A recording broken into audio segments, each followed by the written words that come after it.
Assalamualaikum warahmatullahi wabarakatuh. Bismillahirrahmanirrahim. Alhamdulillah nahmaduhu wa nasta'inuhu wa nastaghfiruh wa na'udzu billahi min syururi anfusina wa min sayyiati a'malina. May yahdihillahu fala mudilla lahu wa may yudlil fala hadiya lahu. Asyhadu an la ilaha illallah wa asyhadu anna Muhammadan abduhu wa rasuluhu. Pertama-tama, marilah kita panjatkan puji syukur kita kehadirat Allah Subhanahu wa taala. Berkat rahmat dan karunia-Nya kita bisa menyaksikan video ini dengan keadaan sehat walafiat. Tak lupa salawat serta salam selalu kita curahkan kepada Nabi junjungan kita, Nabi Muhammad SAW. Semoga kita dapat syafaatnya di yaumul akhir. Jadi pada kesempatan kali ini kita akan bahas tentang membumikan Islam. Jadi apa sih teman-teman membumikan Islam itu? Mungkin atau kita pernah kepikiran apa iya selama ini Islam belum membumi? Apakah Islam masih mengawang-awang kita? Nah, sebenarnya membumikan Islam itu artinya membawa nilai-nilai Islam supaya bisa kita jalani dan rasakan dalam kehidupan sehari-hari. Jadi Islam tidak hanya sekedar dalam menjadi bahan khutbah di masjid atau hafalan yang sering kita pelajari, tapi benar-benar menjadi bagian dari kehidupan sehari-hari, baik dalam individu, bagi kita sendiri ataupun bagi orang lain dan masyarakat luas. Islam itu bukan soal cuma ibadah ritual seperti salat ataupun puasa. Islam juga mengajarkan kita tentang bagaimana kita berpikir dengan cara yang baik, dengan cara yang bijak, bagaimana kita berbicara dengan yang sopan, dengan penuh hormat, bagaimana kita memperlakukan orang lain dengan adil dan penuh kasih sayang, bahkan bagaimana kita menjaga lingkungan sekitar biar tetap asri, biar tetap lestari dan juga bersih. Serta bagaimana kita bercanda dengan teman kita dengan santun dan tidak melukai hatinya. Jadi ketika ajaran Islam itu sudah terbiasa dengan kehidupan kita sehari-hari dalam sikap dan perilaku, itulah saat Islam benar-benar membumi.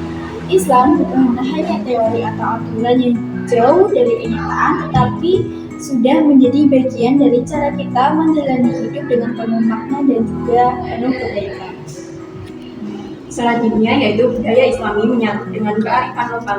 Indonesia itu benar-benar luar biasa ya. Kita punya kekayaan budaya yang sangat beragam, mulai dari adat istiadat, bahasa, sampai kebiasaan sehari-hari yang unik di setiap daerah. Nah, ketika Islam masuk ke Indonesia, sebenarnya Islam nggak datang untuk menghilangkan atau menggantikan budaya-budaya itu. Justru sebaliknya, Islam hadir untuk menyaring dan memurnikan budaya supaya bisa tetap hidup berdampingan dengan nilai-nilai tauhid, yaitu keyakinan kepada Allah yang Maha Esa.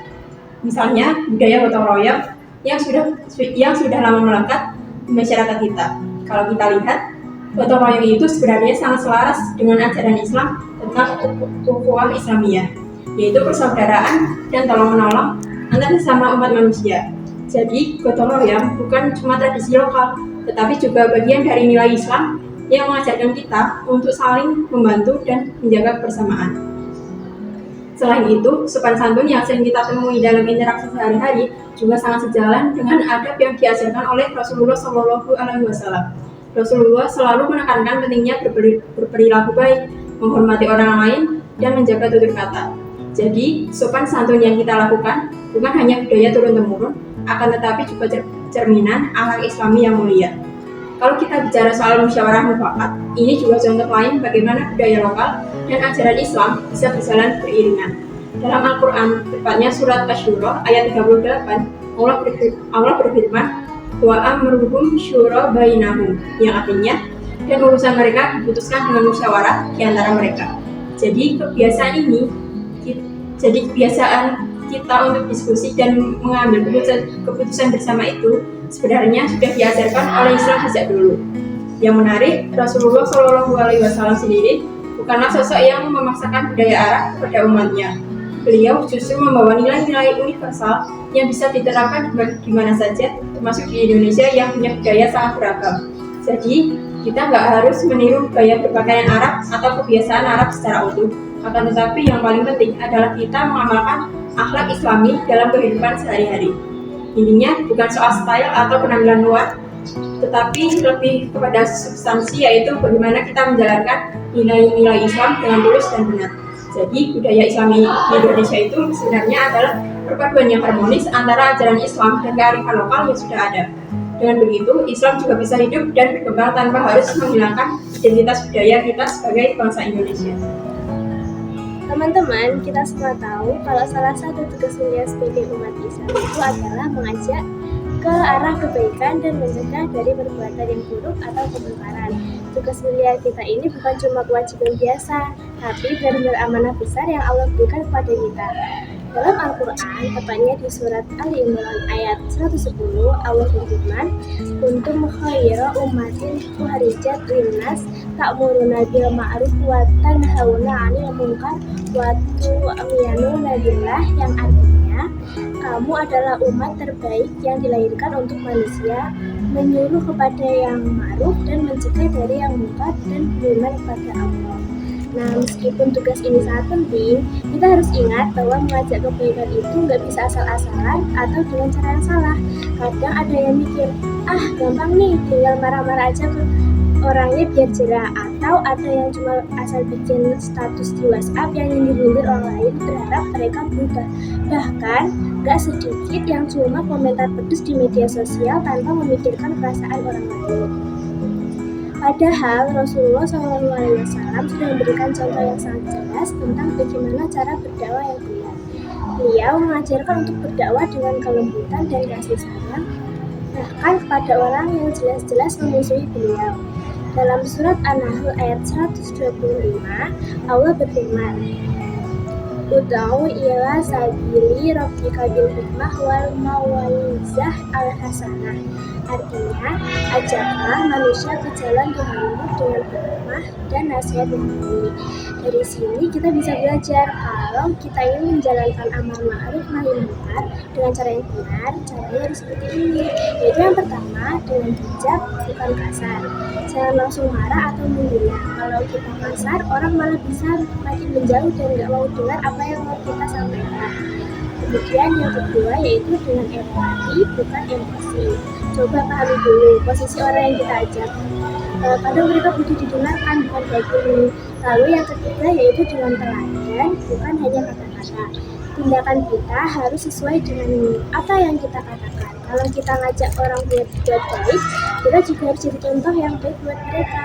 Jadi mengajak kebaikan itu bukan soal siapa yang paling keras suaranya atau siapa yang paling banyak mengkritik, tapi soal bagaimana kita bisa menyampaikan pesan itu dengan cara yang penuh cinta dan pengertian. Dengan begitu orang-orang akan menuju ke arah yang baik dan mau berbuat baik.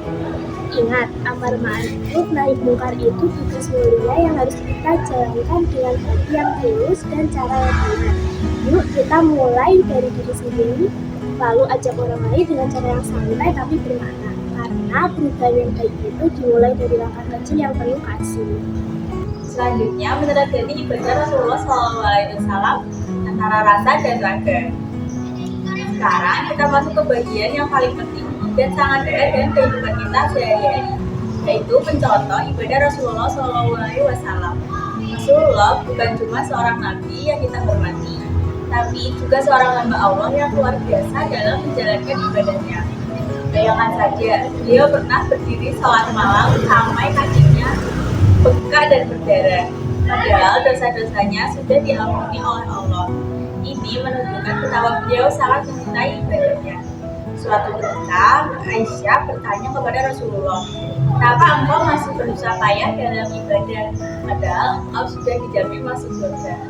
Rasulullah menjawab dengan sangat indah, "Afala akunu abadan syukura," yang artinya, tidak pantaskah aku menjadi hamba yang selalu bersyukur. Dari jawaban ini kita bisa memahami bahwa ibadah itu bukan hanya kewajiban yang harus dilakukan karena perintah, tapi juga merupakan bentuk rasa syukur kepada Allah atas segala nikmatnya. Jadi ibadah itu bukan sekedar rutinitas yang kita jalani tanpa perasaan, melainkan sesuatu yang penuh dengan rasa dan makna. Ibadah Rasulullah itu penuh dengan rasa. Beliau tidak menjalankan ibadah dengan kaku atau terburu-buru. Setiap gerakan dalam sholatnya dilakukan dengan penuh cinta dan khusyuk. Setiap doa yang beliau ajarkan mengandung harapan dan keikhlasan. Bahkan dalam puasanya beliau menunjukkan kesabaran yang luar biasa. Semua itu mengajarkan kita bahwa ibadah harus dilakukan dengan hati yang tulus dan penuh penghayatan, bukan cuma sekedar formalitas. Allah juga berfirman dalam surat An-Kabut ayat 45. Inna as-sholata tanha 'anil fahsya'i wal munkar.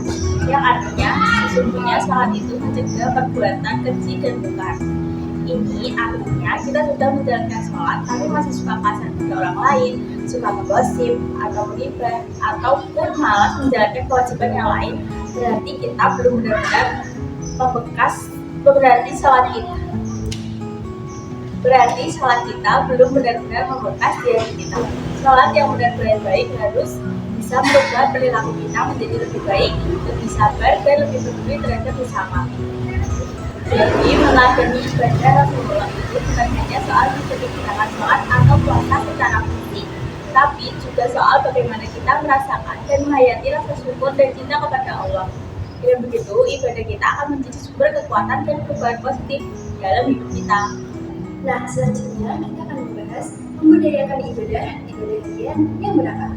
Teman-teman, kalau kita benar-benar ingin Islam itu terasa dekat dan nyata dalam kehidupan kita sehari-hari, maka ibadah itu harus kita jadikan sebagai sebuah kebiasaan yang menyenangkan, bukan hanya sebagai beban yang memberatkan. Kita harus mengubah pandangan kita tentang ibadah dari yang tadinya sekedar ritual yang dilakukan karena terpaksa menjadi bagian dari gaya hidup kita sehari-hari. Artinya, ibadah bukan hanya sesuatu yang kita lakukan saat hari raya atau saat ada acara tertentu saja, tetapi sesuatu yang harus kita lakukan setiap hari dengan senang hati dan penuh kesadaran. Contohnya seperti ini, mulai dari hari ini dengan doa dan berzikir di hari pagi. Sebelum kita memulai segala aktivitas, biasakan diri kita untuk berdoa dan berzikir kepada Allah pagi hari. Ini akan membuat kita menjadi lebih tenang dan pikiran kita menjadi lebih jernih untuk menjalannya. Sholat waktu jadikan agenda harian bukan gangguan aktivitas, tetapi jangan sampai sholat menjadi sesuatu yang mengganggu kegiatan kita. Sebaliknya, jadikan sholat sebagai bagian penting dari jadwal harian kita. Usahakan untuk selalu sholat tepat waktu. Ini adalah salah satu cara untuk menunjukkan kecintaan kita kepada Allah. Jadikan waktu bersama teman sebagai momen berdoa dan berbagi. Saat kita makan bersama teman-teman, jangan lupa berdoa sebelum dan setelah makan. Selain itu, kita juga bisa berbagi cerita atau pengalaman yang bermanfaat, sehingga makan bersama teman tidak hanya sekadar mengisi perut, tapi juga mempererat tali persaudaraan.